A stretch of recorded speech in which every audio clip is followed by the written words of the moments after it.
So my question to you today is, do you spend money like an entertainer, or do you spend money like a regular person? And so you're probably saying, I don't know, Brian, what exactly do you mean by spend money like an entertainer?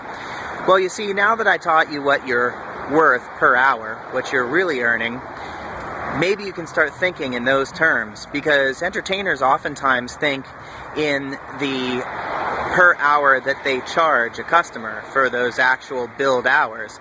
And when they think like that, they're thinking, oh, I earn $200, $300 an hour. And this can really skew spending for an entertainer, because what ends up happening as an entertainer is you see that number, $200, $300 an hour that you earn, and you think that something that costs $300 is really only 1 hour worth of work. Well, that's not true. It's not.